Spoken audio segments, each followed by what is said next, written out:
There's no doubt that being published by a traditional house carries a certain prestige. The backing of a big name, wide distribution, and editorial muscle, to mention a few. But self publishing has quietly transformed from a last resort into a powerful first choice for many authors. Now, let's have ourselves a pocket sized pep talk about some of these advantages that conventional publishers simply can't match and help you better navigate the self publishing journey with confidence. A Pocket Sized Pep Talk, the podcast that can help energize your business and your life with a quick, inspiring message. Now, here's your host, Rob Jollis. A lifelong teller of tales, today's guest, Mary Miller, grew up inspired and mentored by an entertaining collection of master storytelling matriarchs, women who could spin a yarn better than anyone. After a long career in advertising and marketing, Mary decided to focus her creative energy on books, reading them, writing them, publishing them, and helping others to do the same. Writing mysteries under the pen name MJ Miller, her latest series about a group of rabble-rousing women getting their mojo back is available everywhere fine books are sold. Pleasure to have you here and welcome to the show, Mary. Well, thank you, Rob. I'm happy to be here. So, There you go. That's the way we always like to beats the alternative. but it with does. you, yeah, believe me, I've had a few guests with an eyebrow up, so I like that answer. I want to start with some of the basics with you, and I want people to understand that I'm a guy who, since 1993, has come down the conventional publishing path, happy as a clam, thought I knew all about publishing, and then was trying to create a lead magnet and thought, you know what, I'm going to self-publish a book, and that's how I found Mary. And oh boy, did I learn there's a lot more to publishing and self-publishing than I thought. So, from your perspective, I sort of teased it at the beginning. How do you think self-publishing has evolved over the last number of years? Well, I think if you go back a decade or more, it was a novelty. Being able to self-publish, there were a few routes to take. Amazon came along and just changed the game. Mhm. Not just as a bookseller, but as a publisher. They said, "Hey, you have a book, we'll publish it for you." And, people jumped on that. Now there are and were some other sources. And over the years now, it's become not routine, but there are, I would say, at least 10 to 15 different platforms to publish with. And, rightly so, Amazon is a behemoth. They own the publishing industry in terms of book sales. The big five and, well, big seven publishers, which is dwindling now, they kind of eat each other up like crocodiles. Yeah. They, they still offer a different type of process. And that's important to note. Self-publishing has went from being a kind of experimental thing where, you had to basically do the work, pay for your books. A lot of authors turn to vanity publishers, and they've been around for centuries.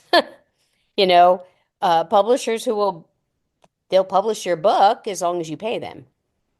I mean, that's a vanity publisher. Right. Uh, and most writers think, I want to be an author, I want to write a book, and I want to have it published. And in their mind, that means having a publisher, in the traditional sense. But there are three things that have driven this growth, this exponential growth in self-publishing. Time. Admittedly now people look at time differently. Their days look different to them. People are in a hurry. There's instant gratification everywhere. And that is almost the seedling, if you will, for self-publishing. Time. And if you could have a book that you write be published in a few months versus a few years, it's incredibly tempting. And if you have to do very little effort after writing the book to get it published, again, Huge advantage. There are drawbacks, of course, but that's, two of the most critical things, time and effort. And the third, of course, is I don't even know how to phrase this, but uh, the ability to publish. You don't always have that ability. Without self-publishing, you don't have it at all. You Right. have money, yeah, okay. But if not, what can you do? So self-publishing meets some very basic, intrinsic needs of writers to see their story in print. I mean, Yeah. that's the gist of it. Yeah. I would add from my angle a fourth, maybe. And you're the pro, so you're allowed to say, Rob, stop adding. But I learned I learned control. I've never But really had yeah. control of my manuscripts. Oh yeah. The Oh yeah. publisher has. And Oh all yeah. of a sudden I meet Mary and she says, "Oh, we're going to get you your own ISBN number." "Oh, can I give this to somebody?" "Of course, it's yours." That's not the way it works in the conventional publishing world. Right. And I was going to get to the control, but that's instead of being the I think the impetus for the acceleration and growth of self-publishing, that's one of the strongest benefits. Yeah. Yeah. And I figured at some point you're going to ask me about what's the benefit of self-publishing? Control. Yeah. Absolutely 100% control. Yeah. Yeah, it's that was refreshing me. And one thing also, and we'll go into I'll turn this into a question in a second. But from my angle, I tell you, one of the things I was so grateful for was I learned a lot about publishing. Now, you'd think a guy that's had books out for, 30 years would know a few things about publishing. Well, kind of do. But when you're conventionally published, you're sort of shielded from a lot of the mechanisms. That goes to graphics and that goes to distribution. And that'll go to the editor. And some of these people I never meet. All of a sudden, it's like, well, roll up your sleeves because you're going to now you are those people. And I really value that of how much I learned working with you and going through the process. And I think that's incredibly important. And I do that with all my clients. I mean, that's basically, yes, I can help you get this book in, print ready, but that's not enough. Right. There are just so many factors involved in really seeing this come to fruition. Yep. And traditional publishers, there are things they don't want you to know. Yep. Clearly, they don't want you to know what's going on behind the scenes. If you knew that they have a list of shelved books and you're on it, you don't want to know that. Right. You don't want to know that, yeah, they're going through the motions, but it's never going to see the light of day. This is something that you have no control over in traditional publishing. Right. And with self-publishing, you make the decisions. They are yours. So therefore, you need the knowledge to make those decisions. Yeah. It's Well, so important. yeah, I'll tell you a quick story, Mary. I with my second book, I'm going to leave the title off of this one because I don't want anybody to get into trouble, including me. But I signed a contract with a major publisher and felt really good about it. And they even asked for the audio rights, and I said, of course, I want this big publisher to have those audio rights. Mhm. We learn something every contract we sign. What I learned was while I was waiting for the audiobook to be made. Finally got brought into a room and they said, "Oh, we have no intentions of doing an audiobook because your book is hot right now. We don't want to compete against it." And so it's just a classic little story of how you really are kind of a babe in the woods. Not at most authors, even conventionally published, don't have agents, and those contracts can get tricky. And there was another example from my angle of no control, and for a book that really would have benefited being an audiobook, considering the audience it had, and that was a strategic move by the publisher. I'm not angry about it. That nobody put a gun to my head, but like I say, you learn something each time. I learned more in this last one than probably the other six combined. So I just found it really valuable and interesting. And I think too that part of it is what you don't know, you don't know. Mm, And unfortunately, in publishing, they're not going to tell you. right. That's, they have their own little secrets, and none of us are supposed to know about it. And so, I've had the privilege, I suppose, of doing it both ways, as now you have. But my first three books I self-published. Hmm. Um, I'm not a patient person, and I tried to get an agent so I could submit. Then I tried to submit without an agent. And then I said, what am I waiting for? I'm getting too old for this. You know what? Time is not on my side. I Right. want my book out there. So the first three books I published, and the third book got enough recognition and critical acclaim for me to approach publishers with the next. I had a series, and I put some feelers out here and there, and I got lucky in that now this is part of the new landscape.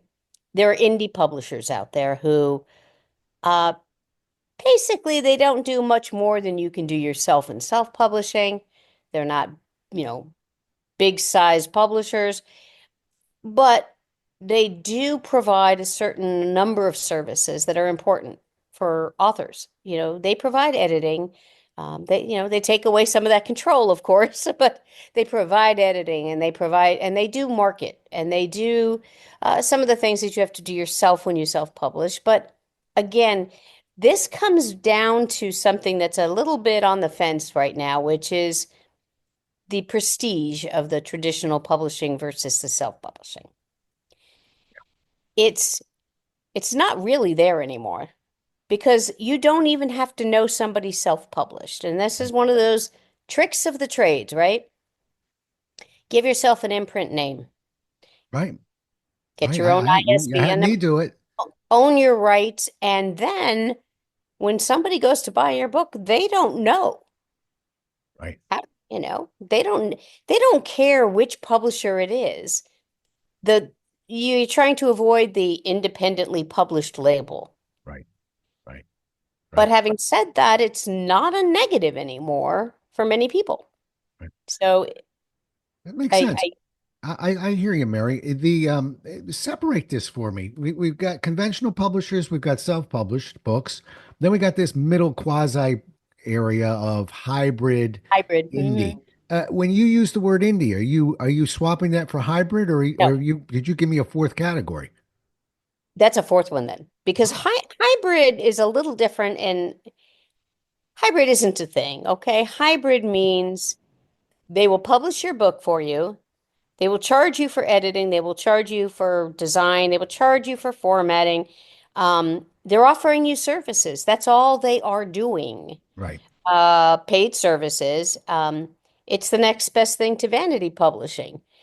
So for some people, hybrid works because they do not want to deal with that element of control. Okay. They don't want to be responsible for the editing. They don't want to be. Others use it because they will give you feedback. Those who are very hesitant about their writing will often turn to hybrid because they feel like they're being accepted, but they're also being told how to improve. Not necessarily true, but it sounds good on paper. Yeah. Yeah. So for me, yes, you have traditional, you have the new smaller indie, you also have digital, but indie publishers generally deal with both digital and print, and they do not charge you any money. They provide the services just as a large publisher would. The difference is resources because the small indie publishers don't have the same resources as, Right. whoever's left. Let's talk about costs then. Okay. So I'll go first. All right. Because again, I know the conventional side, the as I call it. My it's not a perfect science, but I'm not outing anybody when I say you're probably going to be looking between 12 to 14% of a royalty, and maybe a sliding scale based on book sales. But that's the publisher's getting the rest of it, and they're getting the rest of it because they're footing the bill for that editing service and graphic service and That's right. distribution. Okay. Uh, and if we go, so in hybrids, I notice it's almost the flip of that. It's almost a 15% for them and an 85 for You did you. right. That's right. Okay. What about the indie? Where do they sit? They sit about the same as a traditional publisher in terms of, They Right. provide all the services, and so basically, you get I want to say anywhere from 8 to 12% of the Okay.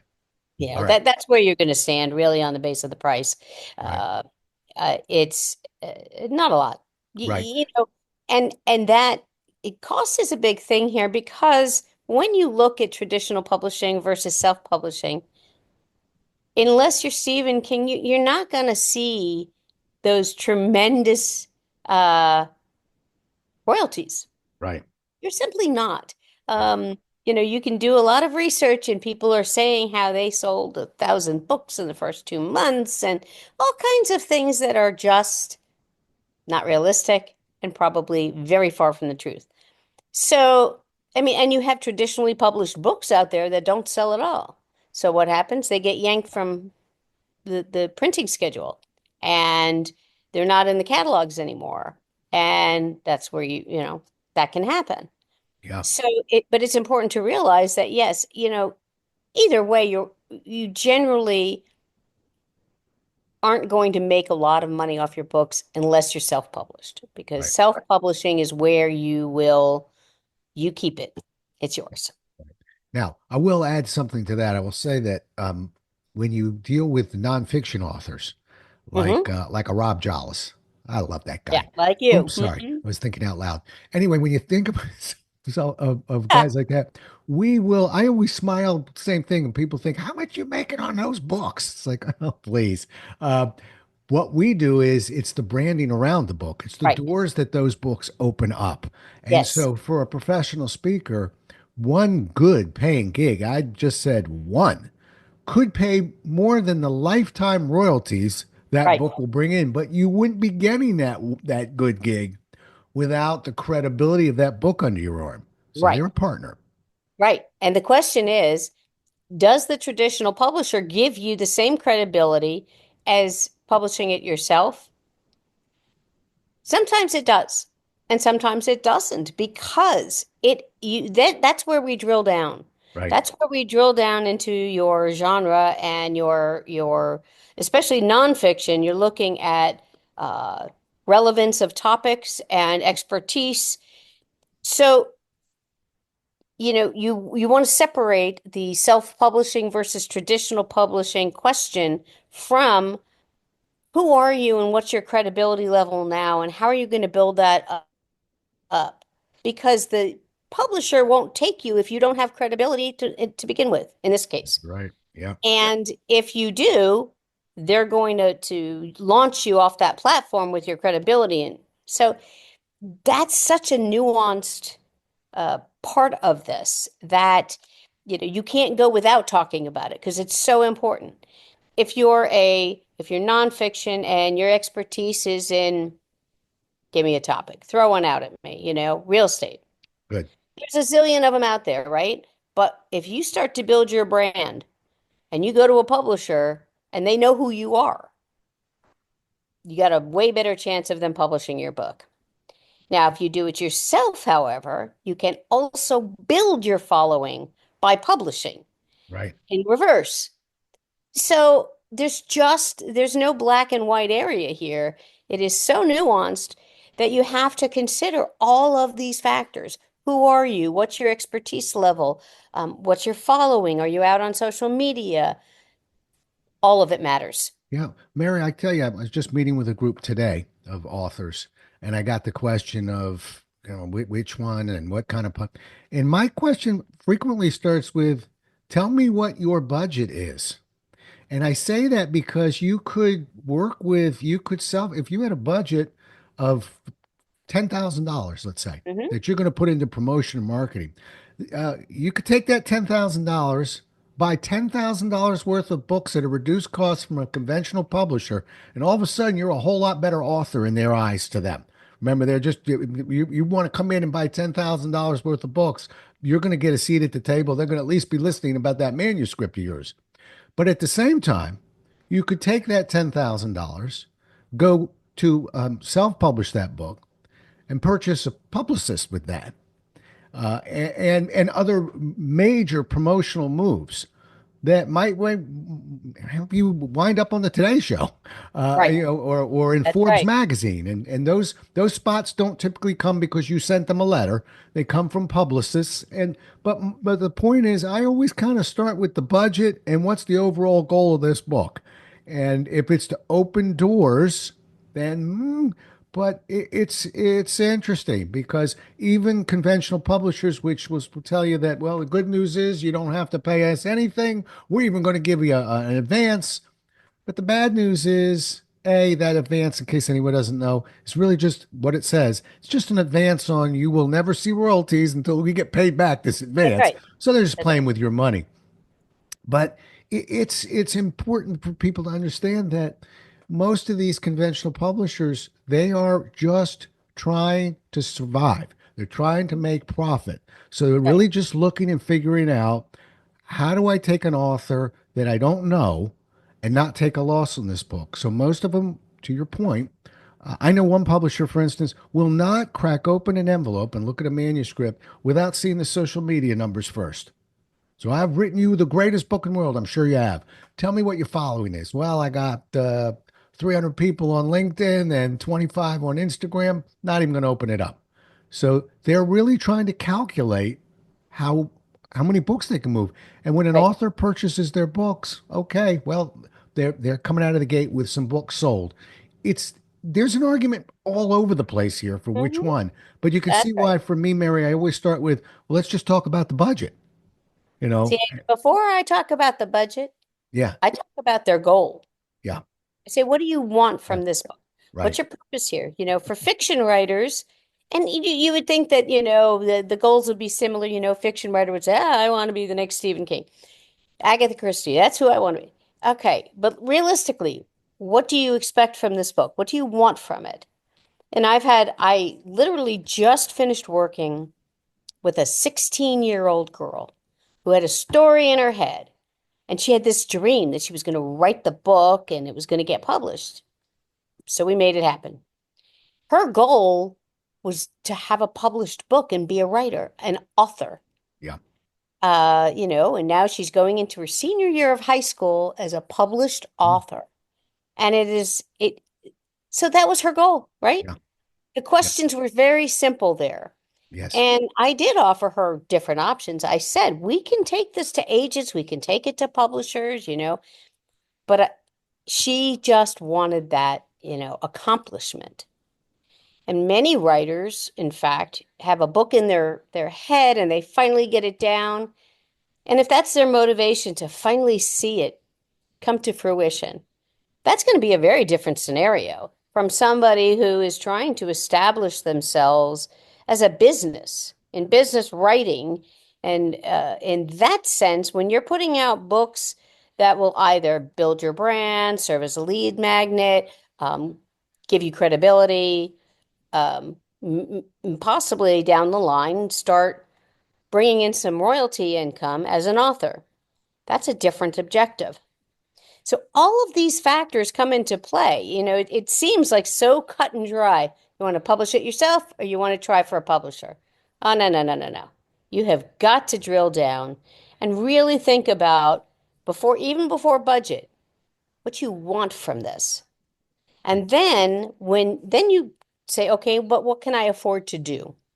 right, right. And that's very nuanced as well, because if you do it yourself, yes, you can publish for free. I will say that right out loud. You can publish your book and it doesn't have to cost you anything. However, if you want people to read your book, it requires an editor. It requires a cover professionally designed. It requires a lot of things. So it isn't that simple. Right. Well, Yeah. let's stay there. I'm not worried about the conventionals or even the hybrids right now. Let's talk about the self-publishing side of this Mhm, because, mhm. I got lucky and I found you. Not everybody gets so lucky, and there's a lot of players and a lot of people making big promises. Tell me about some common mistakes or pitfalls that a new author might run into going down that self-publishing route. Okay, so the first is finding and selecting experts to guide you. And usually the first step, and here's mistake number one is writers who pursue outside guidance and expertise before they've actually uh, started writing the book. And I'm not talking about I'm talking about editors because they want to engage them and make sure that they do everything they say to create the book. Don't do things like that. That's just rule number one is write your book. That's your truth. You write your book. Now, you got a manuscript. The next step is finding an editor. And that can be done. I mean, I use Upwork for myself as well as my own website for booking clients. But you need to do your homework. You need to make sure that the person you hire is compatible. And there are so many factors involved. Editors come in all shapes and sizes and perspectives. So you try to locate, and again, I use Upwork, but there are other websites too that you will find somebody who's in tune with you. And that's so important because you need to maintain control of your voice in the book. You need to make sure that the content isn't altered substantially. So you get yourself an editor first. Right. And then now you have an editor, you want to look, you're going to need cover and you're going to need a lot of other formatting for the book. You need to know how to load that book and where to load it, right? Oh So yeah. I so That, yeah, that so was that was that means tricky for me. that I was glad to have you on the call when I was fumbling my way through that one. Yep. yeah, and I do a lot of it and it's for me it's I learn something every time I do it. I'm not What did you learn about our project together? Stop listening to Rob. What did you? No, but we created that cover together. Yeah, yeah, And I began to learn new techniques in Canva. I mean, I learned something every single yeah, time. yeah. I know a lot of people who will say, "Oh, well, having done this so many times, I know everything there is to know." You can't Mm. possibly. Oh, Please. yeah, And so I don't say that. I don't know everything. right. I know enough to know what I don't know, and that's essential. And I learn what I don't know so that I can move even more into more advanced work Yeah. All right, let me because jump in it's with getting complex. yeah. And before we go today, I do want to make sure we touch on AI at some point All right, because we'll get to that's AI. another. I promise you. Well, I don't want to promise. Make sure I get to AI, but Yeah. I want to get a couple things that are burning in me right now. One of them is your website. I'm going to say it at the end. I'm going to put it on the web on our website. But just how do people get a hold of you? Because we're mentioning Upwork, but you also have your own website, I have my own website at bookishminds.com. bookishminds.com. Got it. That's it, Okay. All right. bookishminds.com. All right. And, I think you were paving a good road there in terms of, look, you can do this completely for free, but who's going to find it? What's the real goal here? The Yeah. Mary Miller approach to goal setting. So what would be a realistic budget? If somebody were going into this and realized I'm going to need some eyes on this, um, and a cover and some help on getting this thing low. Just basically, I'm going to need some help. What Mhm. would that, what should that budget be, roughly? Roughly is tough, and I'll tell you why. Okay. Editing Yeah. itself depends upon the context. Fiction, especially, I don't want to label fiction, but especially contemporary fiction that is designed for mass market. You could. I usually go say a 60,000 word novel, uh, and it's just contemporary, standard mass market. You can find editors who will do it for about somewhere around $250 to edit. Wow. A But 50,000 word but manuscript? but Okay, yeah, here's the but. the caveat there is what the context is, right? Right. That's just your basic standard kind of contemporary romance, right? Um, but if you get further into it and you have more complex stories, more complex writing, um, there's a lot of fantasy things now and science fiction. Once you get into those genres, then you start to talk about needing more expertise. And it adds in editing, you have developmental and structural, you have line editing, and you have copy editing, which is basically proofreading at the end. So you have these basic things, and what you really truly want is one who will do all three of those types of editing for you with not unlimited, but a generous amount of revisions Yeah. and work collaboratively. So I would always say to somebody, what do I budget for editing? And I'd say, you know what? I would suggest you be ready to pay anywhere from $500 to $1,000, depending. But if you've got a lengthier, if you've got a 350-page book, or if it's very technical or academic, you can go up as far as 2,500. So, you know, such a big range. Yeah. 250 to 2,500, right? It could be 10 times as much, in other words. But if you know your genre and you know what you're writing about, oftentimes, especially for uh, business and DIY, these types of books generally, you don't need as much structural or developmental editing. And so you don't need to pay a fortune for it. And you are the expert. When it comes to fiction, though, that's very different.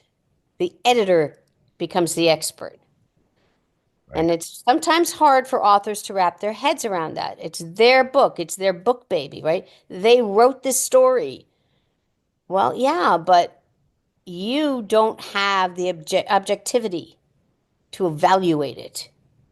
Right. You can love your story, but a lot of it's in your head. And so you don't know what's missing for the readers. Yeah. Now, when with business, DIY, finance books, real estate books, you're an expert and you're giving them your expertise. That's not as difficult an edit job. Hmm. So that budget is kind of it's wonky and all over the place. Formatting, once the manuscript is polished and ready, formatting generally goes from about $75 on up to 250, and that only depends upon, again, type of book. Do you Right. have references, citations, footnotes, or not? Right.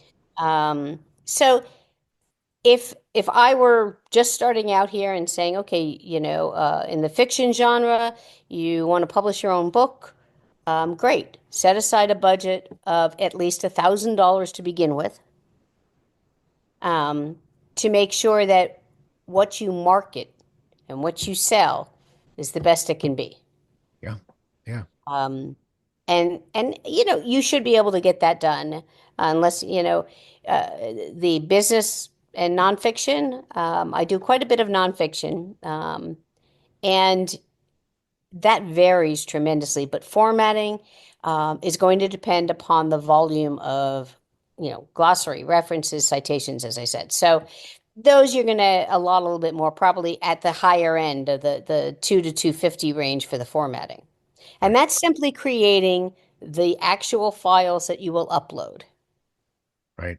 And then let's not forget, and I only know from my experience with Ingram Spark, is there's a cost that they take a piece. There was the I had no idea that you purchase ISBN numbers, and I found that to be very. I guess you knew this, but very interesting that I don't remember the exact cost, maybe $175 or something for one. But it's very tempting because one is I'm in the ballpark 175, 10. That's the next level. Like 500. 225. Oh, is it 225? Something like it's like Yeah. $50, Just $75 buy more. the 10. Right. Yeah. So you're not really buying one. But with, that's going to take that 1,000 and move it to 15, 17. It gets up It there a could. little bit. It Uh, could. but I'm really glad that you're spelling this out a little bit because look, Yes, you can just download it to Amazon.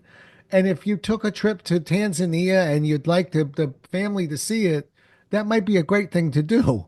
But I believe when we write a book, we have a responsibility to the book to do the best we can. That's right. And That's right. and just because it's self-published doesn't mean you can't sell a lot of these books. Hmm. The conventional publishers don't do nearly as much as you think. No, They're they don't. counting on you. Yeah, That's right. You know, over time, you have to understand and set your expectations that over time, book sales dwindle. yeah, And so, especially in the nonfiction area, especially knowledge and expertise books, right, when you get into these types of books, by the time your book stops selling, you're ready to give it away because you've got another one launching right. and you're bringing them in. So there are many different opportunities to boost sales of your books and do these things. And my books, I was happy the first 2 years. And then sales just, they just disappear, And so you have to then buckle down and Right. remember that you must keep your presence out there, your brand, all of those things make a difference. But yes, you can sell self-published books. There's just no question. Yeah. Um, and then it comes back to your control over the publication of the book. Right. Right. Mary, I know professional speakers that really can move 4 or 5 thousand books on their own a year. And these are big time speakers with big time books, and they self publish those books because Mhm. they're thinking if I'm moving on my own 4 or 5 thousand books a year, I think I'd prefer 85% of the royalty on That's that right. or That's so. right. Yeah. That's right. Yeah. And the opportunities too as well. There are book fairs all over the country. Yeah. And you can go and have your own supply of your books. You sign them, you sell them, and you increase your recognition. And then you go to your own speaking engagements where everybody has to pick up a book. I mean, come Right. on. Right. That's the point of it. So the opportunities are there, but you have to realistically ask yourself what you're prepared to do and spend to do this. Aha, there's that budget. I came in. I agree And with you, by the way. I was listening to you. I felt like you scolded me a little bit, but I deserved it. Goals has to be the number one question, but budget is coming in number two. You got to number give two. me that one. Right. It is. It is. And it's such a big thing. I mean, I didn't have any budget when I first did it. Right, right. And I used Amazon's free ISBN, Mm, which taught me that you've just lost control over publishing your book. right. Okay. You know, Yeah, and the nuance there is that once a book is published under anybody's ISBN, right, that's the identification label for that book, containing the description and the number of pages and all the items that booksellers and libraries need when they buy it. And so you can't just, oh, I'll just get my own ISBN and I'll swap it out. No, it does not work that way. Once it's out there, it's out there. You can't remove it. what if I go to a second edition? Yes, that I Could I was going to get an say. put a different ISBN on a second You can put a edition, my own? different ISBN and call it a second edition. And then it will replace the first edition out there, but there will be remnants. Right, That first edition will still be out there floating around, in right, cyberspace. But yes, right. that's the way you do it.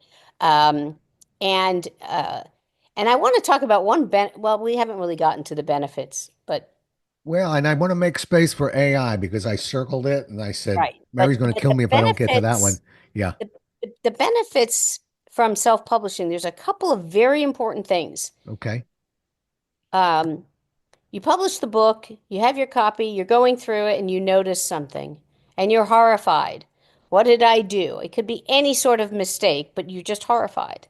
If you self-publish a book, you are able to simply upload a new manuscript, and within 24 to 48 hours, that's what's being printed because they are printed on demand. Right. Publishers, on the other hand, now some publishers are actually using print on demand, but they don't tell you that. They're not printing 5,000 copies of your book. They might print a couple of hundred, and the rest of them are all print on demand. So you need to understand that self-publishing gives you flexibility that does not exist in traditional publishing, Right. Right. with the exception of indie publishers who know how to do it and they'll do it. But yeah, so that's one very important step. You might want to change the cover. You might want to do something. So being able to make those changes is very important. And Amazon, in fact, allows up to a new edition is not called for unless you've changed over 10% of the content. I was going to say, I know there's a legal definition for it, and it's not just Amazon. And that keeps people from just slapping a second edition on something. So there is That's a right. legal recourse there of, Hmm. has to be a certain Hmm. amount changed or fixed. Yes. And thank goodness, I was going to tell you, first book I ever wrote was on seminars and workshops. And I was, it was 1993. I was telling people where to stand next to an overhead projector and how to keep the piece of paper from floating off when the fan hit it. Thank goodness I was able to get a new edition out and clean that up. It also Hmm. taught me might want to be careful on some of that technology to be perhaps a little bit more broad and don't focus in on one particular piece of And that machinery. gets back to, when remember when I first said time, Yeah, yeah, because time relevance of your content is so important. yeah. You have to look at your book and say, is this time sensitive content? If it is, and I go to a traditional publisher and it doesn't come out for 2 years, does it still make any sense? Right. And the politics would be a classic example, things that are happening right now. Uh, Yes. there's Biden's, a couple books on Biden right now, things like that that are relevant now. They're not going to be relevant, a year from now necessarily. Let's go to AI. I want to make sure I get that in because you All wanted to right. talk about that, and so do I. That's a puzzlement to me. I find myself, it's like quicksand. I find myself using it more, and I'm trying not to, but I sure do like some of its qualities. Walk me through your version, what you think of AI and how we can or can't use it. For me, I use AI in a very limited capacity. Hmm. I learn it. I mean, I learn from it. I use it for information Hmm. for the most part. I use it for, just general questions I might have on references, or I use it as my personal assistant. Go find me this. Go tell me about this. I do a lot of historical editing. And I'm constantly finding myself, when somebody says it was, 1860 and they took the train from Philadelphia to San Francisco, and I have to stop and go, no, I don't think they did. Um, so I have to ask AI, tell me exactly how they would travel. That's the type of really, useful information you can get from AI. Then there's those who say, well, I use it for editing. Well, what does that mean? Are you using it to rewrite paragraphs for you? Or are you simply asking it which is correct? When AI writes, I don't, there are people who say, oh, sometimes you can't see the difference. I Ooh, certainly can see the I can difference. see it. Yeah. Okay. There is still no comparison between AI and the human voice. AI can can I mean I use Gemini on Google, and Gemini will say, "Well, good morning, Mary. That's a very good question." And I personally blah blah blah. You personally what? You're a robot, It but you do know that it's not a human voice because the nuance is missing. They don't have emotional nuance. And we are accustomed to that with the human voice. Yeah. So when you read in AI, if you use a little bit of it, you wanted to rephrase something, that's perfectly fine. And I say go for it if you're stuck on a sentence. If you start using it for content, and I have had requests, people come to me and they say, hey, I have this AI manuscript. Can you turn it into something that sounds human? And I say, no, I am absolutely not. I can only work with you on this if you're the expert. If you're coming to me with somebody else's or It's an AI's ethics issue. expertise, Yeah. we can't collaborate. Right. And as a reader, I always know when I'm reading something that because you will stumble upon things that make absolutely no sense. And unless you're willing to thoroughly, yourself as the writer, go through it and translate it Right. into your own voice. So I'm not a huge fan of it. I think it's hugely helpful, though, in the process of writing, Right. but not for writing itself.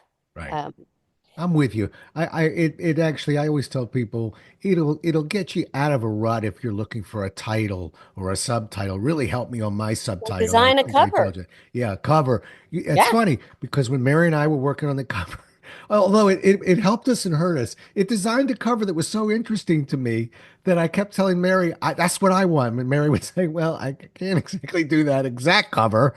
But you remember the first one I had, and I got locked in on it. But what we ended up doing is exactly what we should have done, which was, wait a minute, Rob, what do you like? I think I like just the whimsical look that it's providing. And he went, okay, now I got it. And we went from there. So I credit it with getting me out of the rut and giving me a vision of Yes, what I wanted. And then we went to work and built it ourselves. that's right. And that's why I say it's a tool. It's just another tool in your tool set, and don't confuse that with a resource. Yeah. Sometimes you confuse AI as the resource for your ghostwriting or that, and to me, it it diminishes the work of other authors. It diminishes everything because there's so much of it now. The 30-day program that's going to make you thousands of dollars a week, and what it tells you is use AI, write a book. Use this plan and pay us some money and you'll sell the book. And it I've had a couple of clients come to me after using some of these services, and I said, I can't do this. This Yeah. isn't going to work. This isn't the quality. The quality isn't ready for editing because Right. it's not. No, Yeah. Mary, I had, and we'll wrap up, but I had somebody showed me this resource that said, they can take your book and do an AI podcast on it with a man and a woman having this conversation. It was like a 25-minute podcast. Mhm. You know, at times it sounded really good.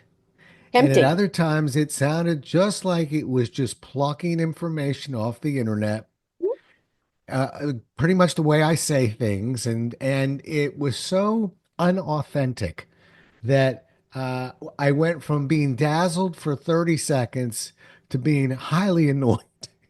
And they were saying very nice things about me, but it just wasn't me. It's funny. One of the things I do want to get in here is the scamming. So Okay, let's that's finish with scamming. yeah. Tell us how to keep from getting scammed, and we'll wrap us up. All right. So yesterday I have an email. It's the third one I've received where somebody has said to me, Mary, I your book is so fabulous, and then they proceeded to recite Yep. in the email all of my marketing blurbs and hooks throughout. They never really had any details of anything, just all of this stuff that I would love to market this for you and take all this and I thought to myself, but you did. You took all of my stuff and you want to offer it back to me and you want to sell it to me.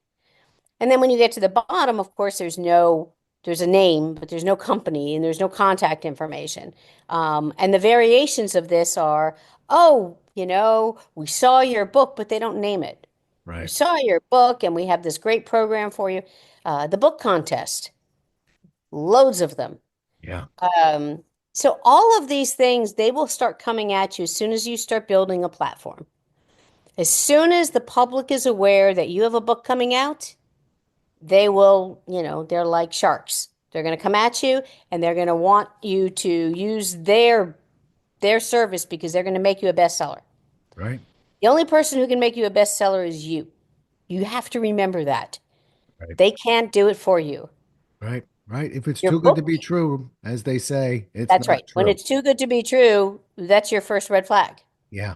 right Yeah. there. Yeah, Mary, I get the same thing. I'll get, dear Rob, very impressed with the fact that you believe in repeatable, predictable processes. And I'm like, yeah, that's an exact quote of mine that I use a That's lot. right. And That's then right. there's five more exact quotes sprinkled in, and it's so obvious that this has been an AI piece. So here, Mary and I are not beaten up by AI too badly. Hey, maybe it can get you out of a creative rut. Maybe it can give you a little push.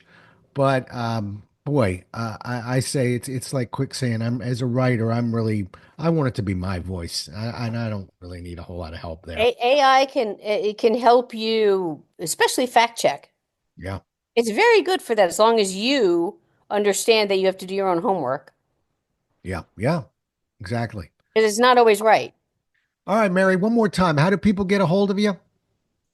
Just go to bookishminds.com. Good. Well, I want people to go to bookishminds.com, and I also want them to look for your books. And you write under a different name. What is it? ML Miller? Is MJ that MJ Miller. MJ Miller. So let's look Yep. for those two. But I have I want people to know that I invited Mary on the show because she was a tremendous resource. So a lot of guests I read about them, and they seem like interesting people.